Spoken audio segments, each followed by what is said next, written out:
Hello students, how are you? I hope you all are doing well. In last video, I have started the transportation in plant and was discussing about the three processes involved in water transportation, among which I have discussed two. In this video, I am going to discuss about the third process, that is ascent of sap, and also about the food transportation. And this will complete your plant transportation topic. Okay students, in last video I was discussing about transportation of water and minerals in plant, in which I have mentioned three different processes which were interconnected with each other, among which two processes were already discussed, that is absorption of water and minerals and transpiration. The third process was ascent of sap. So first of all, what does ascent of sap means? Ascent means moving upward, means किसी भी चीज का upward movement, and sap means liquid. Then this complete line ascent of sap means movement, upward movement of liquid. To discuss this ascent of sap, two theories were given. The first theory is root pressure theory, which was proposed by Priestley in 1916. According to root pressure theory, with the absorption of water, a pressure is generated in root. A hydrostatic pressure due to water is generated in roots, and this pressure used to push the water in the stem, push the water upward in the stem. And this hydrostatic pressure is also called as root pressure.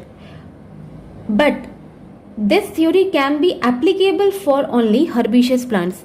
Means ये जो root pressure theory है, जो root pressure generate हो रहा है, जिसकी वजह से water ऊपर की तरफ मूव कर रहा है, ये हम herbaceous plant में ये theory applicable कर भी सकते हैं. बट ये प्रेशर इतना नहीं होता कि ये बहुत ज़्यादा डिस्टेंस तक वाटर को पुशअप कर सके, मीन्स उसे ऊपर तक ले जा सके. तो जो टॉल ट्रीज हैं, in tall trees this pressure, this root pressure theory is not applicable. Due to this the next theory came into existence, that is transpiration pull and cohesion tension theory, which was proposed by Dixon and Joly in 1894. In this theory, we have to study about three processes: transpiration pull, cohesion and tension. First of all, what is cohesion? Cohesion is exactly the attraction between the water molecules. Means water molecules क्या है? ये उसका structure होता है. तो जो water molecules हैं उनके बीच में जो अट्रैक्शन है, ये जो अट्रैक्शन वाटर मॉलिक्यूल्स के बीच में होता है, this attraction is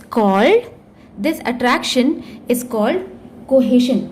and this is very important because this cohesion holds the water molecules together. और इसी वजह से एक जो कंटिन्यूअस चैनल, एक कंटिन्यूअस चेन बनती है वाटर मॉलिक्यूल्स की, वो पॉसिबल हो पाती है. कंटिन्यूअस चेन जो रूट से लेकर के अपर ब्रांचेस या फिर लीव्स तक बन रही होती है. So what is cohesion? Cohesion is the force of attraction between the two water molecules. Now tension. Tension क्या है? एग्जैक्टली जब हम लोग लीफ में ट्रांसपिरेशन पढ़ रहे थे, in that cross section we studied that water comes out from stomata through transpiration process, and this generates a tension in the cells. means जो water secrecy होती है उसकी वजह से, उस कमी की वजह से वहाँ के सेल्स में टेंशन जनरेट होती है. और ये टेंशन कौन फुलफिल कर रहा होता है वाटर की सेक्रेसिटी का? Intercellular spaces. और इंटरसेलुलर स्पेसेस में जब जो टेंशन जनरेट होती है, वो वाटर सेक्रेसिटी की टेंशन फुलफिल कर रहा होता है उस लीफ में प्रेजेंट जाइलम के सेल्स. फिर वैसे ही वो जाइलम्स के सेल्स में, लीफ में जो जाइलम है उनके सेल्स में वाटर की सेक्रेसिटी जो होती है उससे एक टेंशन जनरेट होती है वेसल्स और ट्रैकेट्स जो वहां पर हैं, वहां उन वेसल्स और ट्रैकेट्स मीन्स वहां के जाइलम एलिमेंट्स के फिर टेंशन जो है वो वाटर सेक्रेसिटी की जो टेंशन है उसे कौन फुलफिल करेगा? The next xylem element present in the branches. और धीरे धीरे ये लीफ के जो जाइलम है वहां पर वाटर आता है ब्रांचेस के जाइलम से, फिर धीरे धीरे ये जो टेंशन है वो ब्रांचेस से होती हुई रूट्स तक जनरेट हो जाती है, and this tension use to pull the water from root to leaves and other parts of the plant, and this pulling of water due to this tension is also called transpiration pull। अब इसे हम transpiration pull क्यों कह रहे हैं? Transpiration pull इस वजह से कह रहे हैं because this tension is ultimately generated due to transpiration of water. Means जैसे ही ट्रांसपिरेशन लीव्स में से ट्रांसपिरेशन प्रोसेस से वाटर एवोपरेशन के थ्रू वेपर्स के फॉर्म में बाहर आया, लीफ के जाइलम एलिमेंट्स में एक टेंशन क्रिएट हुई, किसके वजह से? ट्रांसपिरेशन की वजह से, और वो टेंशन फिर धीरे धीरे पहुंची कहाँ? रूट्स तक। और ये जो ट्रांसपिरेशन की वजह से टेंशन क्रिएट हुई, ये टेंशन क्या कर रहा है? It use to pull the water from the roots to different upper parts of the plant, and this tension is so stronger that it can pull water up to 200 meters also। और ये tension, ये पुल generate हुआ transpiration की वजह से, so this pull is also called as transpiration pull।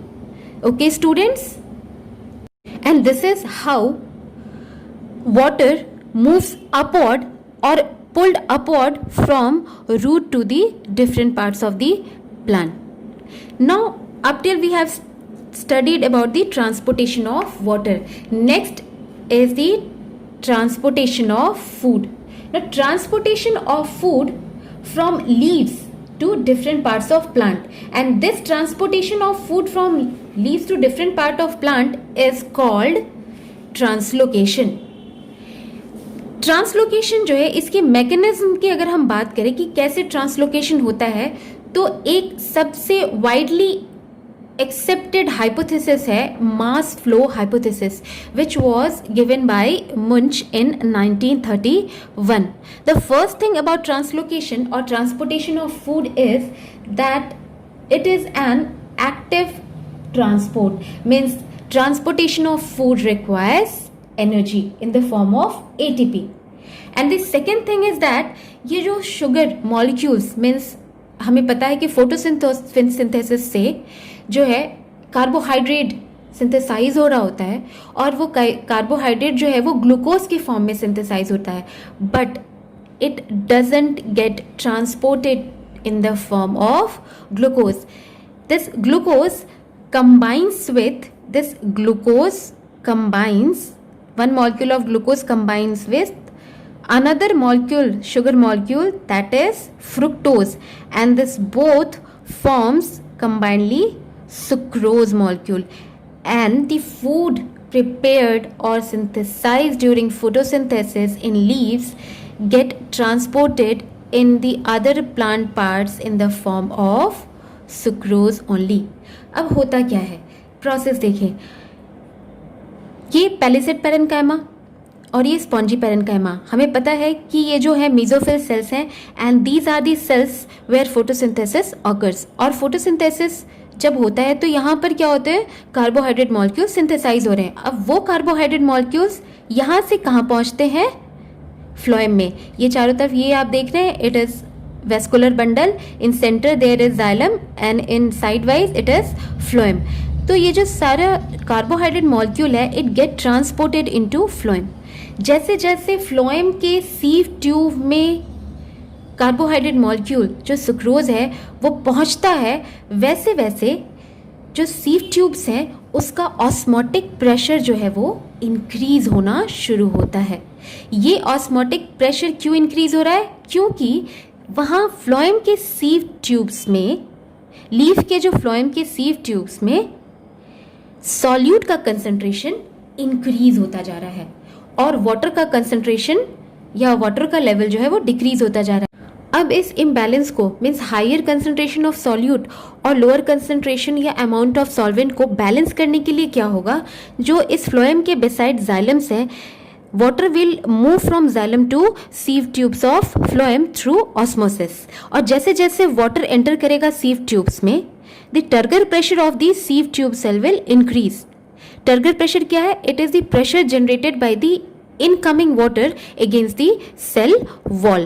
तो ये यहाँ के जो सीव ट्यूब्स है उसका टर्गर प्रेशर क्या हुआ, हाई हो गया, मगर इसके बाद के जो फ्लोएम्स है उसमें जो सीव ट्यूब्स है वहाँ पर टर्गर प्रेशर क्या है, लो है। अब ये जो फूड का सॉल्यूशन है, जो सॉल्यूशन बना वाटर के साथ,